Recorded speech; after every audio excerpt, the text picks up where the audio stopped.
Hello दोस्तों, प्रतिमा GS academy पे आप सभी का स्वागत है। दोस्तों, करंट अफेयर शुरू करते हैं तो आप लाइक करें, शेयर करें। जिन दोस्तों ने अभी तक हमारे चैनल को सब्सक्राइब नहीं किया, सब्सक्राइब करें।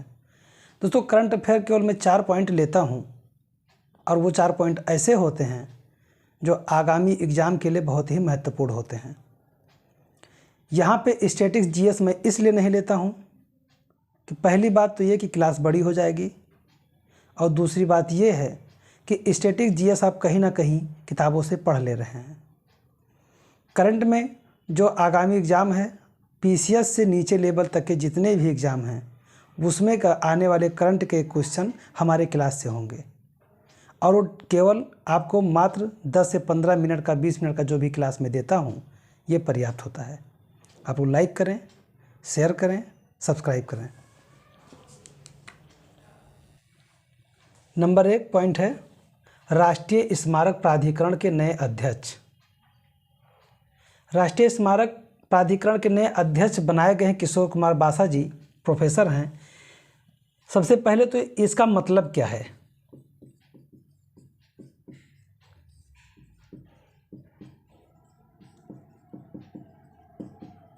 ये काम क्या क्या करता है। राष्ट्रीय स्मारक प्राधिकरण को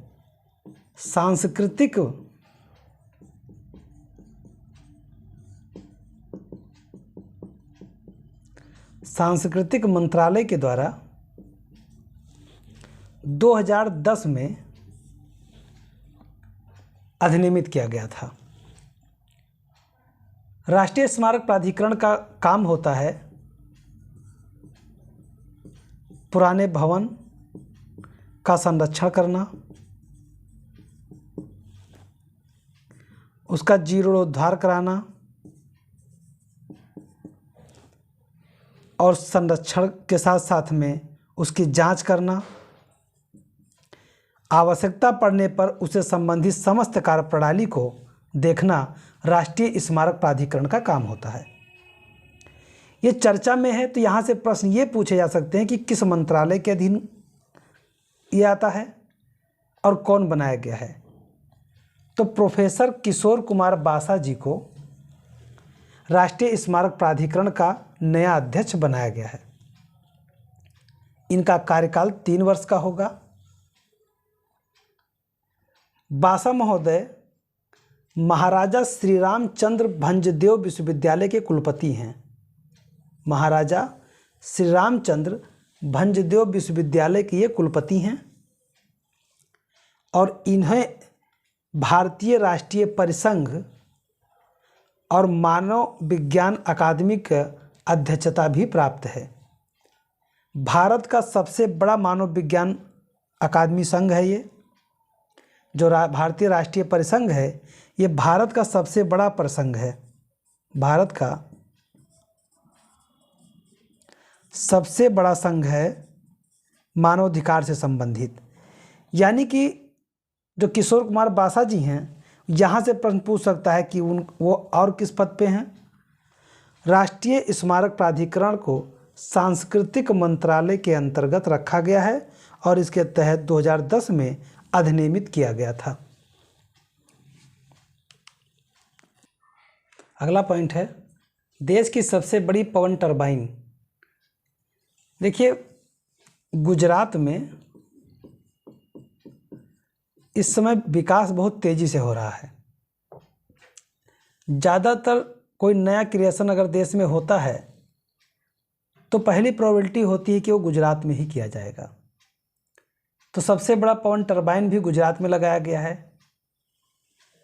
2018 में एक मूर्ति स्थापित किया गया था 182 मीटर ऊंची। उसका नाम था स्टैच्यू ऑफ यूनिटी।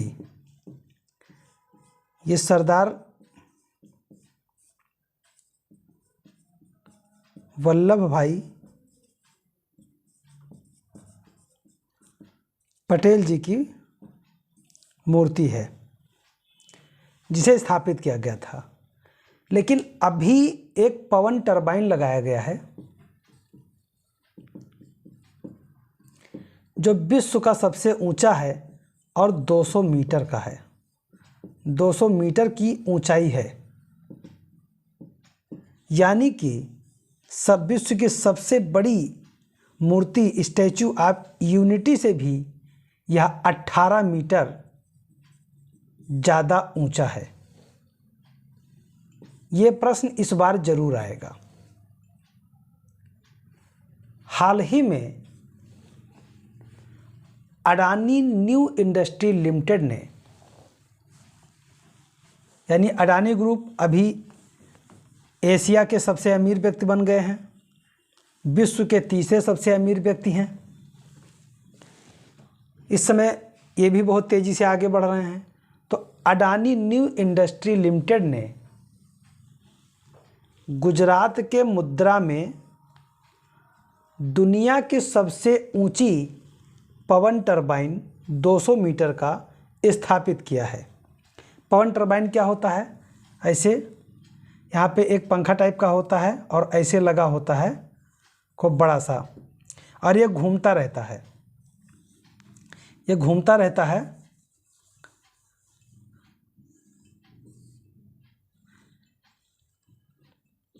अरे जब घूमता रहेगा ऐसे, तो इससे क्या होगा? इससे बिजली पैदा होगी। तो जो मुद्रा में पवन टरबाइन लगाया गया है ये 200 मीटर का है। इसका जो व्यास है ये 160 मीटर का है, बहुत बड़ा व्यास है। यानी 80 मीटर की त्रिज्या है। व्यास ही समझिए, एक ही याद रखिए, त्रिज्या का याद रखेंगे। 160 मीटर का ये जो ये इस कोने से लगा के इस कोने तक का जो पंख का फैलाव है ये 160 मीटर है, और यहाँ से ऊपर की लंबाई 200 मीटर है। इससे माना जाता है कि 5.2 मेगावाट बिजली पैदा होगी। इससे 4000 घरों में 4000 घर रोशन होंगे।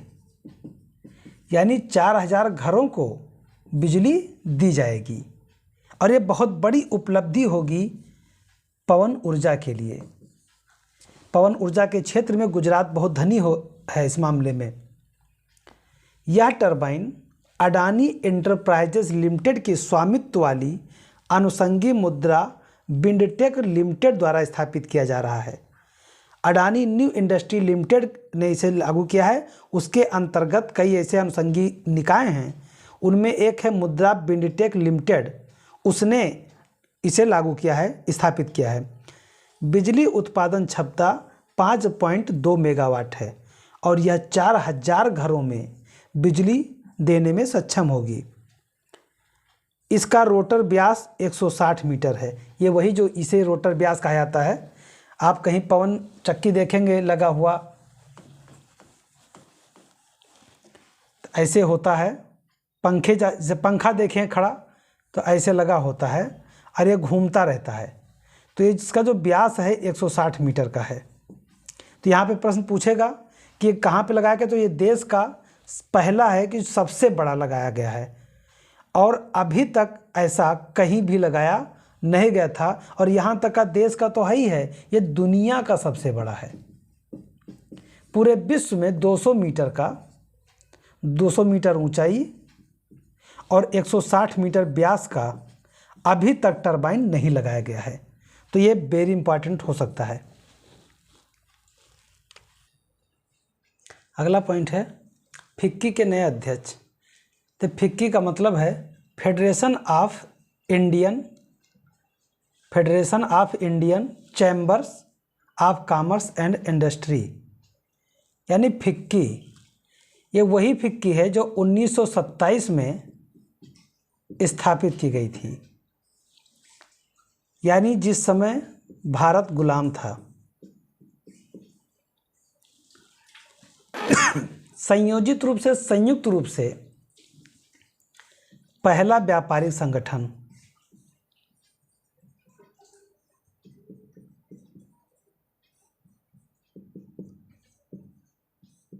पहला व्यापारी संगठन था, यह गैर लाभकारी और गैर सरकारी संगठन था। इसने धीरे धीरे कार्य करना प्रारंभ किया और वर्तमान में ये सबसे बड़ा व्यापारिक ऑर्गेनाइजेशन के रूप में सामने आया। Federation of Indian chambers of commerce and industry ने अपना नया अध्यक्ष बनाया है शुभ्रकांत पांडा को। शुभ्रकांत पांडा अभी फिक्की के उपाध्यक्ष हैं। फिक्की के उपाध्यक्ष थे और इन्हें अध्यक्ष बना दिया गया है। इन्होंने संजीव मेहता का स्थान लिया है।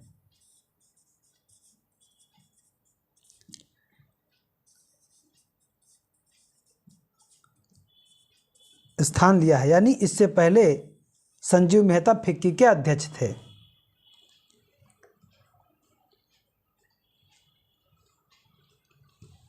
शुभ्रकांत पांडा को नया अध्यक्ष बनाया गया है। वर्तमान में ये फिक्की के उपाध्यक्ष थे। इन्होंने संजीव मेहता का स्थान लिया है और फिक्की एक गैर लाभकारी, गैर सरकारी संगठन है। इसकी स्थापना वर्ष 1927 में किया गया था। यह भारत का सबसे बड़ा और सबसे पुराना व्यापारिक संगठन है। तो यहाँ पे पूछेगा केवल इतना कि वर्तमान में अध्यक्ष कौन है, और हो सकता है पूछ ले स्टेटमेंट में कि यह गैर लाभकारी संगठन है, गैर सरकारी संगठन है, इसमें स्टेटमेंट में दे सकता है। अगला पॉइंट है नागालैंड में पक्षियों का अध्ययन।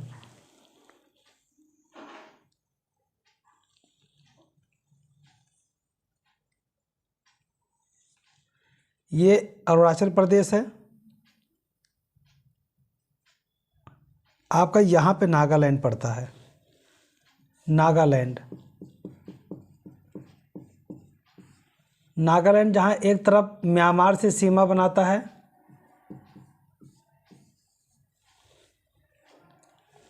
ये इधर म्यांमार दूसरा देश पड़ जाता है। नागालैंड की राजधानी है कोहिमा। नागालैंड पक्षियों से समृद्ध है। यानी पर्यटक वहाँ जाते हैं तो सबसे पहले उनके दिमाग में होता है कि नागालैंड में जंगलों में घूमना है और वहाँ पे सुंदर सुंदर पक्षियों के दर्शन करने हैं। वहाँ पे पक्षियों को बढ़ावा देने, यानी कि पारिस्थितिकी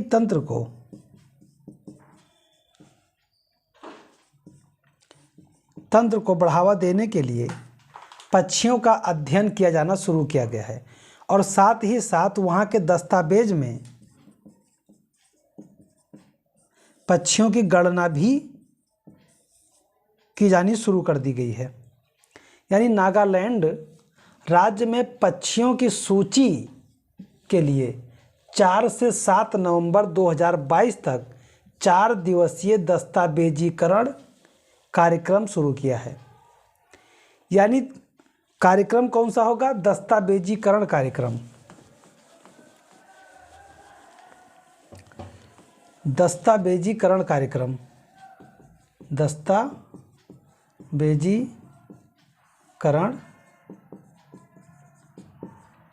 कार्यक्रम के तहत तोखु Emong word count तोखु Emong bird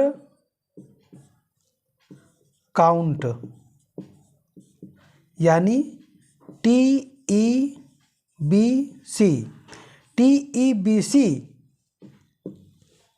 इसका आयोजन कर रहा है।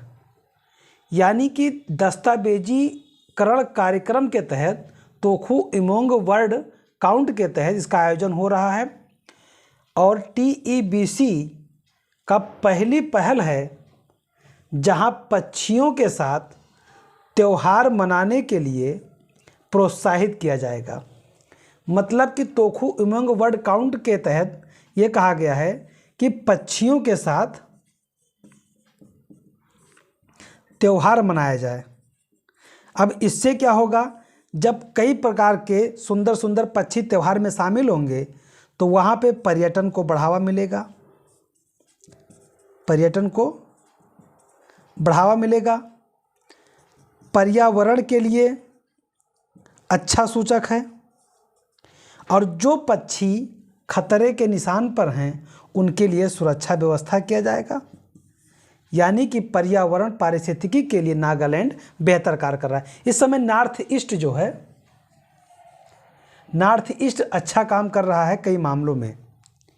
इसका मकसद है नागालैंड की पक्षी विविधता को बनाए रखना और साथ ही साथ उनके लिए जागरूकता फैलाना और जो पक्षी खतरे में हैं उन खतरे वाले अवसरों को ध्यान आकर्षित करके उनके लिए सुरक्षा व्यवस्था मुहैया कराना, ये इनका ध्येय है। यानी नागालैंड पक्षी का अध्ययन करने वाला पहला राज्य बन रहा है और दस्तावेजीकरण कार्यक्रम के तहत तोखु उमंग वर्ड काउंट इसका आयोजन कर रहा है। तो दोस्तों, मैं अपनी क्लास को यहीं पे समाप्त करता हूँ। धन्यवाद। जय हिंद, जय भारत।